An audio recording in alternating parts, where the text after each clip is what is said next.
नमस्कार दोस्तों, ocean network में आपका स्वागत है। मैं हूं ओमकार चौधरी। 3 विषयों पर बात करेंगे आज। एक, पश्चिम बंगाल में 58 लाख वोटर्स के नाम कट गए हैं। अब ये 58 लाख कोई छोटी फिगर तो है नहीं।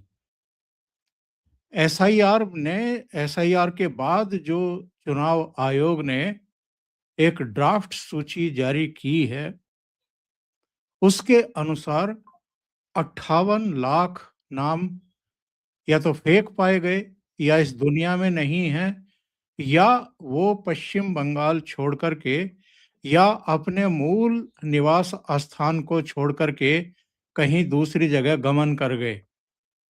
और हमें नहीं भूलना चाहिए कि पश्चिम बंगाल में बहुत बड़ी संख्या में बहुत बड़ी संख्या में रोहिंग्याज और बांग्लादेशी और कुछ दूसरे देशों के नागरिक भाग खड़े हुए, जब ममता बनर्जी ने कहा कि ये एसआईआर नहीं हो रहा है, ये तो एनआरसी हो रही है। 58 लाख नाम तो कटे हैं, लेकिन चुनाव आयोग ने एक ऑर्डर किया है और ये कहा है कि 1 करोड़ 72 लाख जो मतदाता हैं, जो ड्राफ्ट सूची में भी हैं, उनकी जांच कराई जाए फिर से।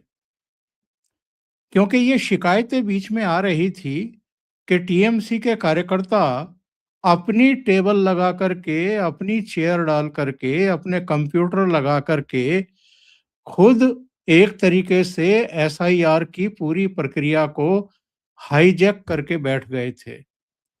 तो कहीं ऐसा तो नहीं है कि ये एक बड़ा हस्तक्षेप टीएमसी की तरफ से हुआ हो, और सरकार चूंकि ममता बनर्जी की है तो उनको रोकने टोकने वाला कौन है? यानी मशीनरी अपनी है। तो करीब 1 करोड़ 71 लाख के आसपास मतदाता, जिनको संदिग्ध मान करके चुनाव आयोग ने जांच के आदेश दिए हैं, इस पर अगर ठीक से जांच पड़ताल हो गई तो वहां पर और ज्यादा मतदाता मतदाता सूची से गायब हो जाएंगे। दूसरा विषय जिस पर हम बात करेंगे, क्या प्रियंका गांधी वाड्रा कांग्रेस को टेक ओवर करने जा रही हैं? क्योंकि जिस तरीके से प्रशांत किशोर उन्हीं से जाकर के मिल रहे हैं, जिस तरह वो लोकसभा में अलग अलग विषयों पर अब लीड लेती हुई दिखाई दे रही हैं, भाषण देती हुई दिखाई दे रही हैं, और राहुल गांधी के पास तो समय ही नहीं है देश में रहने का, और नेता प्रतिपक्ष के जो दायित्व हैं उनको पूर्ण करने का। तो भले ही प्रियंका वाड्रा वैधानिक तौर पर नेता प्रतिपक्ष ना हो, पर कांग्रेस संसदीय दल को वो लीड करती हुई तो दिखाई दे ही रही हैं। क्या ये परिवार का फैसला है कि राहुल गांधी को जो करना है वो करे, जहां घूमना है जाएं, यानी विदेशों में रहना है तो विदेशों में रहें? अब बहुत हो गया। अब बहुत हार का कलंक जो है वो कांग्रेस के माथे पर चस्पा हो चुका। अब एक सेकंड थॉट कि प्रियंका को आगे बढ़ाया जाए, और अगर समय रहा तो एक विषय और लेंगे। लेकिन सबसे पहले शुरुआत करते हैं बंगाल से। मेरे साथ जुड़ गए हैं वीरेंद्र नाथ भट्ट साहब, तो उनको जोड़ लेते हैं और चर्चा को आगे बढ़ाएंगे। वीरेंद्र जी, बहुत जी स्वागत है नमस्कार। आपका। नमस्कार। तो आज ठंड बढ़ गई है लखनऊ में। जी जी। वीरेंद्र जी, बंगाल में 58 लाख नाम कट गए हैं। 1 करोड़ 71 लाख संदिग्ध मतदाताओं की फिर से विवेचना और जांच करने के आदेश चुनाव आयोग ने दिए हैं। ये कितनी बड़ी घटना है। बिहार में 69 लाख कटे थे, 21 लाख नए जुड़े भी थे। यानी करीब करीब हम मान करके चलें, नए जो जुड़े हैं उनको अगर समाहित कर लें तो फिर भी बड़ी संख्या में वहां भी मतदाताओं के नाम कटे थे, जिनको हम फेक कह सकते हैं। और इन्हीं फेक मतदाताओं के बल पर पॉलिटिकल पार्टियां खेल करती रही हैं। अगर कोई दुनिया में नहीं है, उनके नाम है, उनकी जगह किसी दूसरे को वोट डालने के लिए खड़ा कर दो। अगर कोई घर छोड़ करके कहीं दूसरी जगह चला गया है, उसकी जगह वोट डलवा दो किसी को खड़े करके। इस तरह के खेल बंद करने के लिए ही एसआईआर की प्रक्रिया ये हुई है। तो बंगाल के संदर्भ में ये छोटी फिगर नहीं है, 58 लाख। जी। देखिए, एक बात तो जो अभी तक किसी ने पता नहीं क्यों नहीं कही है कि सरकार ने भी कहा है और अपोजिशन ने खैर नहीं कहा है कि ये एसआईआर देश में 10वीं बार हो रहा है। पिछली बार 2004 में हुआ था। तो ऐसा क्या है कि इस बार एसआईआर को लेके इतना विवाद खड़ा हो गया है और अब तक पिछले 9 बार में कभी विवाद क्यों नहीं हुआ? इसका मतलब इसके पहले जो एसआईआर हुई थी वो केवल उसमें औपचारिकता पर जो है खाना पूरी की गई थी, केवल फॉर्मेलिटी निपटाई गई थी। और दूसरी बात जो गृह मंत्री अमित शाह ने लोकसभा में कही कि 2010 में जब कांग्रेस की मनमोहन सिंह सरकार थी, उस समय चुनाव आयोग ने ये आदेश दिया था कि कोई भी डिस्ट्रिक्ट इलेक्शन ऑफिसर यानी डिस्ट्रिक्ट मजिस्ट्रेट किसी भी क्षेत्र में मतदाता सूची में एक भी नाम नहीं काटा जाएगा। यानी इसका मतलब देश में एक आध करोड़ लोग जिनकी स्वाभाविक मृत्यु हुई है या अन्य कारणों से मृत्यु हुई है, उनकी संख्या भी कई करोड़ में है। और चुनाव आयोग ने जो जो कदम उठाया है बंगाल में, वो केवल इसलिए उठाया है कि चुनाव आयोग किसी विवाद में नहीं आना चाहता था। और जैसे उसने उत्तर प्रदेश में एसआईआर की प्रक्रिया दिसंबर 11 को समाप्त हो रही थी, उसको 2 हफ्ते के लिए बढ़ा दिया, दिसंबर 25 तक। बंगाल में भी 5 दिन के लिए बढ़ाया, आज तक के लिए। तो इलेक्शन कमीशन यही काम वहां भी कर सकता था, लेकिन ऐसा नहीं किया। तो इलेक्शन कमीशन इसको को कोई पहले से पता था कि ये काम एक फेज में, एक चरण में पूरा नहीं हो पाएगा, इसलिए उन्होंने 1 करोड़ से 1,71,00,000 ऐसे वोट आइडेंटिफाई किए हैं जो संदिग्ध हैं। और ये खबरें खुलेआम और ये खबरें पब्लिक मीडिया में, सोशल मीडिया में तैर रही थी कि जो मुस्लिम बाहुल क्षेत्र हैं, वहां पे पूरा पूरा एसआईआर की प्रोसेस को टीएमसी काडर ने टेक ओवर कर लिया था, पूरा पूरा कब्जा कर लिया था और मनमानी कर रहे थे। लेकिन उनको ये शायद ध्यान नहीं रहा कि अंतिम निर्णय तो आयोग को लेना है ना। आपने एसआईआर फॉर्म भर के दे दिया और सारे फर्जी प्रमाण पत्र लगा दिए। अकेले यूपी में रायबरेली से जो है 52 लाख से अधिक जो है फर्जी प्रमाण पत्र जारी हुए हैं, डेथ बर्थ सर्टिफिकेट वगैरह वो सब पकड़े जा रहे हैं। और उसमें बहुत लोग ट्रेसेबल नहीं है, लेकिन सारे प्रमाण पत्र कैंसिल कर दिए गए हैं। तो चुनाव आयोग ने जो आज निर्णय लिया है, उससे साफ स्पष्ट है कि अभी जो बंगाल में पकड़ में आया है वो टिप ऑफ द आइसबर्ग है। जो हिमखंड जो जो समुद्र में डूबा होता है, वो अगर 10 फीट ऊपर दिखता है तो उसका 10 गुना समुद्र के अंदर होता है। तो ये टिप ऑफ द आइसबर्ग है। और ये तय है कि अब इस मामले में असली विवाद शुरू होगा। अब ममता बनर्जी जो अब तक कह रही थी कि एसआईआर की जो प्रोसेस है, वो केंद्र सरकार में अमित शाह ने इसलिए शुरू कराई है ताकि ममता बनर्जी का चुनाव आयोग से टकराव हो सके और ये माहौल बन सके कि कि ममता बनर्जी की सरकार के कार्यकाल में संवैधानिक मशीनरी से कार्य करना यहाँ संभव नहीं है और लिहाजा यहाँ पे प्रेसिडेंट रूल का आधार तैयार किया जा सके। ऐसा ममता बनर्जी कहती रही हैं और जो वो बार-बार कहती हैं कि ये एसआईआर नहीं है, ये बैकडोर से एनआरसी है, तो वो इस बात को कोई उनका ये तर्क ये बताता है कि भारत में और विशेषकर पश्चिम बंगाल में एनआरसी कितना आवश्यक है। वहाँ एनआरसी जो है सबसे एसआईआर के साथ-साथ वहाँ पे एनआरसी भी होना चाहिए।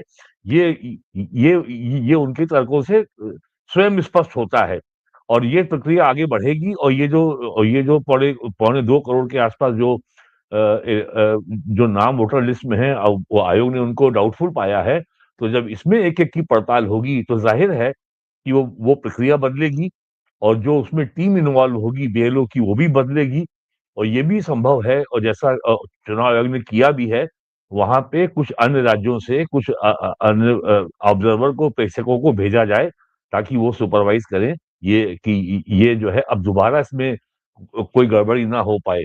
और वो गड़बड़ी जो और अब जो है कोई पॉलिटिकल पार्टी हो, ममता बनर्जी हो, उनको एक बात का ख्याल रखना, ये वो बात भूल गए कि अब जमाना जो है मैनुअल नहीं है, अब जमाना सब डिजिटल है। और जब आप जो है आधार कार्ड देते हैं या और अपने आइडेंटिफिकेशन के प्रूफ आप देते हैं, तो तमाम चीजें ऐसे तरीके हैं एआई के जरिए उनको वेरीफाई किया जा सकता है कि इन प्रमाण पत्रों का ये जो आइडेंटिफिकेशन प्रूफ आप दे रहे हैं, इनका सोर्स ऑफ ओरिजिन क्या है, कहाँ से निकले हैं, तो वो सब पकड़ में आ जाते हैं। और ये सब जो ऑटोमेटिकली होता रहता है और ये एआई के जरिए हो रहा है ये। तो अगर जो है आज जो है लास्ट डे था एसआईआर का और चुनाव आयोग ने इसको आज पकड़ लिया है, तो इसका मतलब ये, और आज ही चुनाव आयोग ने कह दिया है कि ऐसा है, तो इसका मतलब जो है ये कंकरेंट प्रोसेस ऑफ वेरिफिकेशन चुनाव आयोग में चल रही थी कि इनको जो है हमसे हम दोबारा चेक कराएंगे। और ये अब मुझे नहीं मालूम अब कि चुनाव आयोग का जो ये आदेश है ये 2.25 करोड़ वोटर्स के बारे में, इसके बारे में ममता बनर्जी का क्या रिएक्शन आया है। आएगा जरूर और बहुत हॉस्टाइल रिएक्शन आएगा। और ममता बनर्जी को ये मालूम है कि अगर इसमें भी जो है 50 लाख 1 करोड़ वोटर अगर फर्जी निकल गए तो उनका सत्ता में वापसी उनकी लगभग असंभव हो जाएगी। और दूसरी बात ये है कि बड़ी संख्या में जो वोटर हैं वो छोड़ के भाग गए हैं पश्चिम बंगाल, और वो चले गए हैं बांग्लादेश। तो अब ये चुनाव आयोग ने ये डाटा नहीं दिया है आज कि कितने फॉर्म वापस नहीं लौटे। ये डाटा आया क्या सर वहां पे बंगाल से? नहीं, अभी डिटेल उतनी नहीं आई है, लेकिन कुल हाँ, मिलाकर के 58 लाख वोट कटे हैं, ये आ गया है। नहीं 58 लाख में कितने ऐसे लोग हैं जिन्होंने फॉर्म वापस नहीं किया फॉर्म बीएलओ से लेने के बाद, और या जो लोग भाग गए हैं बांग्लादेश, उसमें ऐसे भी लोग होंगे जिन्होंने फॉर्म लिया ही नहीं होगा। हाँ, वो अगर जी, फॉर्म लेने वाले होते और भरने वाले होते तो भागते क्यों? हाँ, वो तो भागे ही जी, इसलिए। हाँ, तो ये एक बंगाल में अभी एंड नहीं हुआ है, अभी मामला शुरू हुआ है। अब एक तो शुरू हुआ है बंगाल में खेल। हाँ, ड्राफ्ट जो है वो प्रकाशित हुआ है, सामने आया है। मुझे लगता है कि अब जो इसकी जांच पड़ताल होगी 1 करोड़ हम्म, 71 लाख मतदाताओं की, इसमें असली खेल पकड़ में आएगा और सामने आएगा।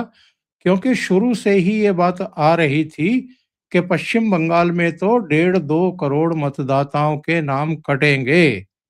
इनमें घुसपैठिए भी हैं, विदेशी भी हैं, इनमें ऐसे भी लोग हैं जो दुनिया में नहीं हैं, ऐसे भी लोग हैं जो बंगाल छोड़ कर के कहीं और चले गए हैं, ऐसे भी हैं जिनके 2 जगह मतदाता हैं, नाम मतदाता सूची में नाम हैं।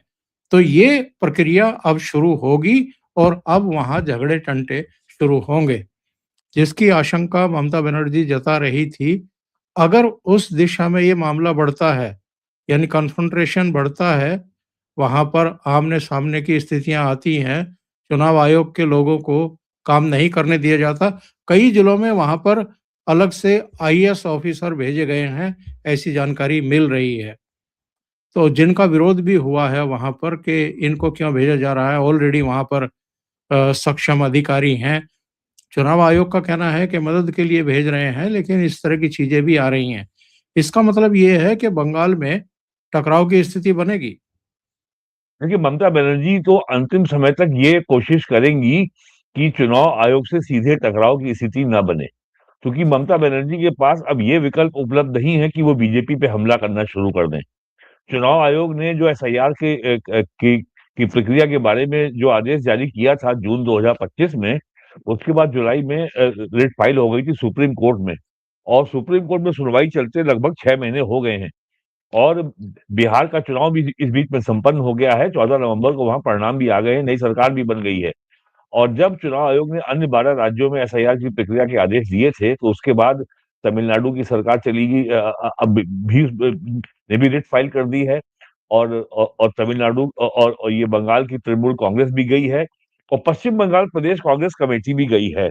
तो ममता बनर्जी ये तो अब जो है, और अभी तक 6 महीने की जो सुनवाई सुप्रीम कोर्ट में है, उससे ये स्पष्ट हो गया है कि जो अपोजिशन है, इंडिया अलायंस है, इसके सारे तर्क अब एग्जॉस्ट हो चुके हैं, तर्क इसके खत्म हो चुके हैं, इनके पास कोई तर्क नहीं है।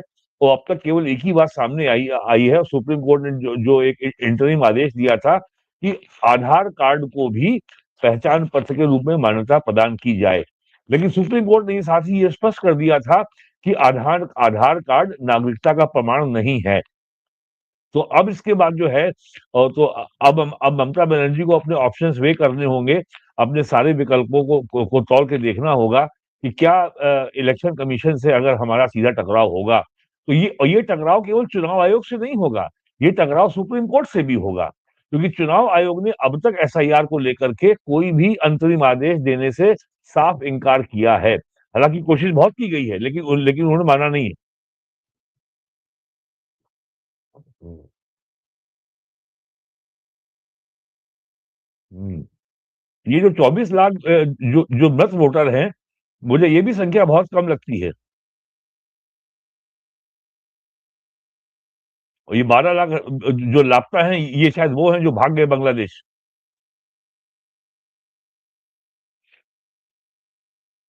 हम्म। तो खैर चलिए, हाँ ये बात है कि अब जो है समय शुरू हुआ है क्लेम देन ऑब्जेक्शन का, दावा और आपत्ति का। और ये दावा और आपत्ति की जो प्रक्रिया है, ये अभी चलेगी दिसंबर 31 तक। और एसआईआर का, और इसके बाद जो एसआईआर का दूसरा फेज की जो बात कही जा रही है फरवरी में, और अंतिम वोटर लिस्ट 14 फरवरी को जारी होगी। तो इसका मतलब ये कि अभी चुनाव आयोग के पास पर्याप्त समय है, वो उसकी पूरी पड़ताल कर सकता है। और इसका मतलब अब जो है केवल, और अब जो एसआईआर फेज,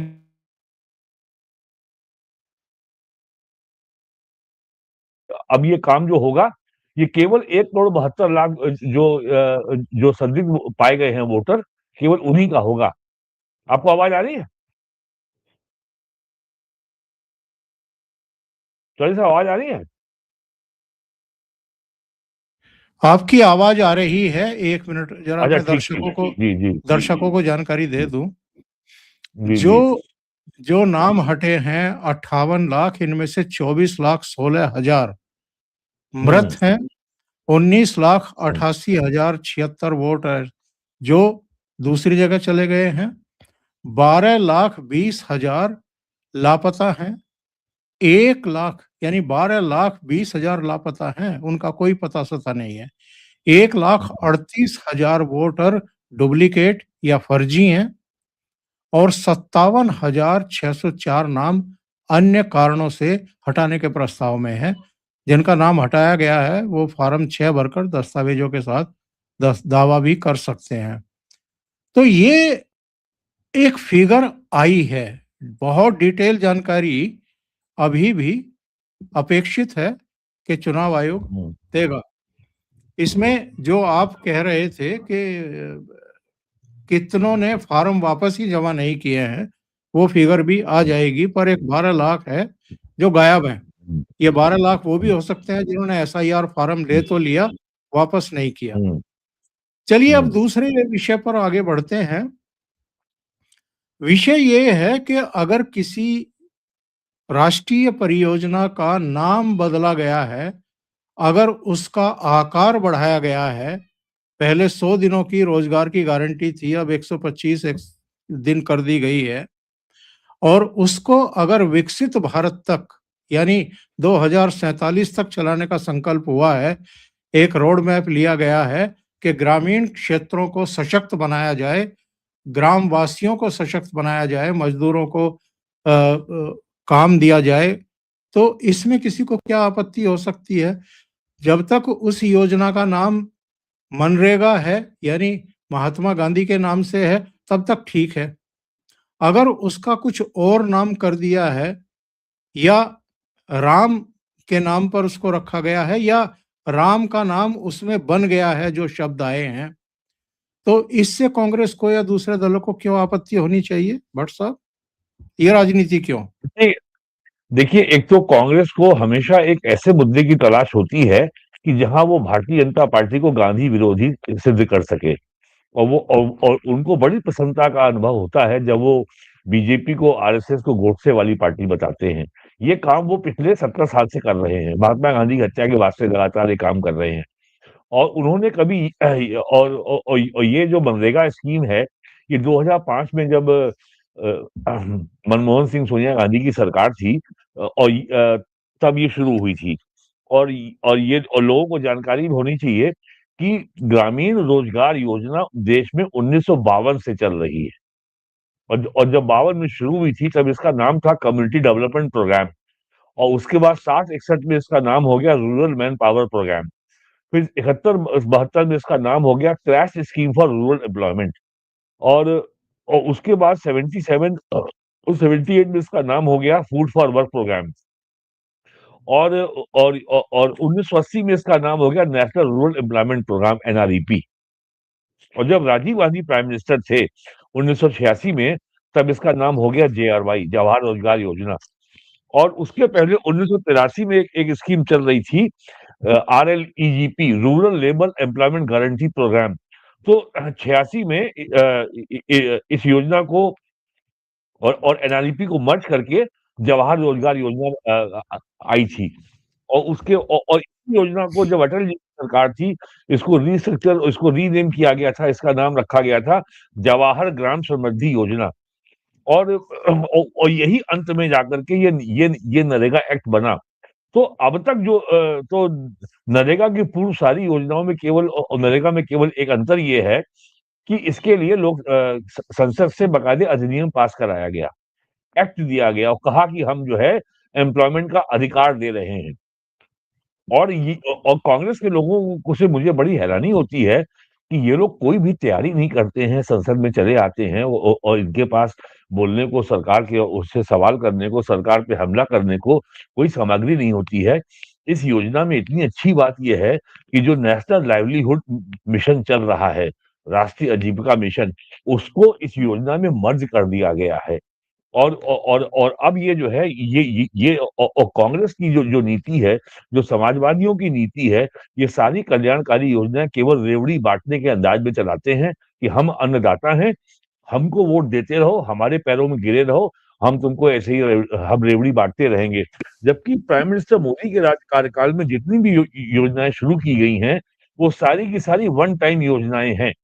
यानी आवास वन टाइम योजना है, घर में पानी कनेक्शन वन टाइम योजना है, शौचालय वन टाइम योजना है, और फ्री बिजली कनेक्शन वन टाइम योजना है, LPG connection free one time योजना है। केवल जो एग्जिस्टिंग योजनाओं को मर्ज करके एक नई योजना शुरू की गई है, पीएम किसान सम्मान योजना, उसमें भी कोई नया एक्सपेंडिचर नहीं है। जो फ्री में फ्रूट ग्रेन मिल रहा है, वो भी कोई नई योजना नहीं है। जितना एक्सपेंडिचर पहले हो रहा था उतना अभी भी हो रहा है। केवल जो एफसीआई जो इश्यू प्राइस लेता है स्टेट गवर्नमेंट से, यानी ये 3,000 रुपए पर टन जो लेता है एफसीआई, केवल वो पैसा नहीं ले रहा है, इसलिए गेहूं और चावल फ्री मिल रहा है। और ये पैसा साल में मुश्किल से होता है 30,000 करोड़ रुपया। तो जी क्योंकि जी। एफसीआई बढ़ गया है और वेस्टेज कम हो गया है, तो वो खर्चा वहां बराबर हो गया। तो कांग्रेस का जो इस योजना का जो विरोध है, वो केवल भारतीय जनता पार्टी को महात्मा गांधी विरोधी साबित करना है। और दूसरे, एसआईआर का मामला है, तो बीजेपी दलित, पिछड़े और मुसलमानों का नाम कटवाना चाहती है। नहीं, बीजेपी क्या क्या है कि भारतीय जनता पार्टी को महात्मा गांधी के नाम पर वोट मिलते हैं क्या? या कांग्रेस को ये गलतफहमी है कि महात्मा गांधी अभी भी इतने रिलीवेंट हैं कि अगर किसी और ने नाम हटा दिया या रख दिया सर तो उससे देखिए, कोई बड़ा असर यहाँ पड़ पे जाए? यहाँ पे विषय यहाँ विषय महात्मा गांधी है ही नहीं। यहाँ पे महात्मा गांधी को नाम लेकर के ये एंटी बीजेपी एजेंडा चला रही है, महात्मा गांधी का नाम लेकर के। यहाँ पे एजेंडा ये है कि अगर केंद्र सरकार 10 साल से जो सबका साथ सबका विकास को लेके जो योजनाएं चला रही है, अगर 12 करोड़ लोगों को अगर एलपीजी कनेक्शन दिया है, 4 करोड़ लोगों को आवास दिया है, उसी के आधार पर तो पीएम मोदी कहते हैं कि पिछले 11 साल में 25 करोड़ लोग गरीबी की रेखा के ऊपर आए हैं। तो जब गरीबी की रेखा के ऊपर इतने लोग आ गए हैं, तो क्या ये रूरल एम्प्लॉयमेंट स्कीम को रीओरिएंट और रीस्ट्रक्चर करने की आवश्यकता नहीं है? यही क्या काम केंद्र सरकार ने किया है, इस योजना को पहले से ज्यादा प्रभावी बनाया है और राज्यों को बराबर का भागीदार बनाया है, राज्यों को बनाया है स्टेक होल्डर कि अब तक जो है मनरेगा तक 100% पैसा केंद्र सरकार से मिल रहा था। अब केंद्र सरकार ने कहा कि केवल 60% हम देंगे, 40% अब राज्यों को देना पड़ेगा। तो जब राज्य पैसा अपना लगाएंगे तो वो भी ये चाहेंगे, जो वहां रूलिंग पार्टी होगी वो भी ये चाहेगी कि उसको भी जो है इस योजना का लाभ मिले और वो भी पूरा प्रयास करेंगे कि इस योजना में करप्शन ना हो, इस योजना में कोई बेईमानी ना हो और योजना का लाभ जो है लोगों तक पहुंचे ताकि उनको भी इसका पॉलिटिकल लाभ मिले। तो तो ये जो है ये बड़ी अजीब स्थिति है। मुझे उम्मीद थी कि कांग्रेस के लोग तैयारी करके आएंगे और सरकार को घेरेंगे और सरकार को बताए इससे कहेंगे कि जरा बताइए कि भाई जो आपने जो ये जो चेंजेस किए हैं और ये जो नेशनल लाइवलीहुड मिशन ये राष्ट्रीय आजीविका मिशन को जो इसमें मर्ज किया है, इससे भारत के ग्रामीण ग्रामवासियों को क्या लाभ होगा, पहले क्या लाभ हो रहा था, क्या कम हो गया है, बढ़ गया है, कुछ नहीं। केवल जो है बस केवल जो है वही चीप राजनीति कि बीजेपी गांधी के हत्यारे हैं, गोडसे के चेले हैं, गांधी विरोधी हैं। तो मुझे बड़ी निराशा हुई कि कोई तैयारी नहीं थी कांग्रेस की ओर से और जो है अब चलते और हल्के चलते तरीके से उन्होंने एक टिप्पणी जरा प्रियंका वाड्रा पर भी, क्योंकि राहुल गांधी तो आजकल देश से बाहर ज्यादा रहने लगे हैं। भले ही नेता प्रतिपक्ष हैं, भले ही शीतकालीन सत्र चल रहा हो, भले ही विधेयक पेश किए जा रहे हों, उनको पारित कराने की कोशिश हो रही हो सरकार की तरफ से, वो तो है नहीं। तो उनकी बहन जी मोर्चा संभाल रही हैं। प्रशांत किशोर भी गुपचुप तरीके से आकर के प्रियंका वाड्रा से मिलकर के चले जाते हैं। तो क्या प्रियंका टेक ओवर करने जा रही है राहुल गांधी के एब्सेंस देखिए में? ऐसा है, ये प्रशांत किशोर पांडे और ये लालू के बेटे तेजस्वी यादव और ये अरविंद केजरीवाल और ये प्रियंका, ये सारे के सारे क्रिश्चियन हैं, आपको पता ही होगा। और क्रिप्टो क्रिश्चियन ये जो पीके की पत्नी भी क्रिश्चियन है, तेजस्वी की पत्नी भी क्रिश्चियन है, केजरीवाल भी ईसाई हो चुका है और प्रियंका तो रोमन कैथोलिक क्रिश्चियन है ही। अब सवाल केवल ये है कि जिन विदेशी शक्तियों के सहारे पर और जिन विदेशी शक्तियों के पैसे पर राहुल गांधी देश के अंदर जो राष्ट्र विरोधी एजेंडा चला रहे हैं पिछले 11.5 साल से, क्या क्या वो किसको नियंत्रित कर रहा है? विदेशी ताकतें राहुल गांधी को या सोनिया गांधी को? तो जो विदेशी ताकतों जो फॉरेन पावर्स का जो क्लाउड है वो किसके पीछे है? राहुल के पीछे है या प्रियंका के पीछे है या सोनिया गांधी का भी उन पर नियंत्रण? इस पे तय होगा कि पार्टी के ऊपर किसका ज्यादा प्रभाव रहेगा। अगर जॉर्ज सोरोस एंड कंपनी और जो यूएस डीप स्टेट है और जो यूरोपियन पावर्स हैं जो अब तक जो है कांग्रेस को वो कांग्रेस का इस्तेमाल कर रही है कि देश में केजरीवाल तो कहीं मोदी मुझे ईसाई प्रैक्टिस करते हुए दिखाई नहीं दिए आज तक। केजरीवाल के सर बारे में देखिए आपने? केजरीवाल को हल्के में मत लीजिए। ये भी यूएस डीप स्टेट का सबसे बड़ा आदमी है इंडिया में, ऐसा नहीं नहीं, है। नहीं, लेकिन ये लेकिन ये उन्होंने ईसाई धर्म की कहाँ प्रैक्टिस की नहीं, है? नहीं, वो क्रिप्टो क्रिश्चियन का मतलब ही है कि छुप के रहो, अपनी अपनी जो है नई क्रिश्चियन पहचान को छुपा के रखो। इनका धर्म ही यही है।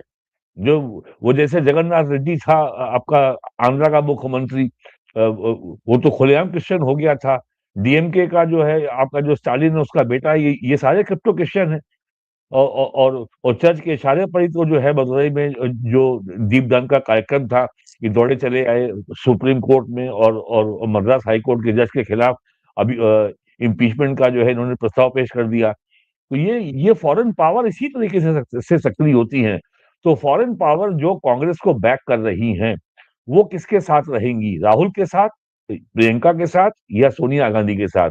ये इस पे तय करेगा ये तय करेगा कि कांग्रेस कब स्प्लिट होगी, नहीं होगी, या राहुल के हाथ में कमान रहेगी या प्रियंका के साथ वो कुछ पावर शेयर करेंगे। ये सारी इस पे तय होगा, ऐसा नहीं है। और ये अभी पश्चिम बंगाल चुनाव की अभी ये प्रतीक्षा करेंगे। बहुत बहुत धन्यवाद वीरेन जी, जुड़ने के लिए, इतना समय निकालने के लिए। आपके पास भी आज टाइम कम था, इसलिए जी, 9 बजे मैं प्रोग्राम को समाप्त भी कर रहा हूँ। बहुत बहुत और धन्यवाद आपका। दर्शकों का भी बहुत धन्यवाद, इतनी संख्या में आप जुटे। अंत में एक निवेदन है कि अगर आपको चर्चा अच्छी लगी है तो वीडियो को फॉरवर्ड करें, शेयर करें।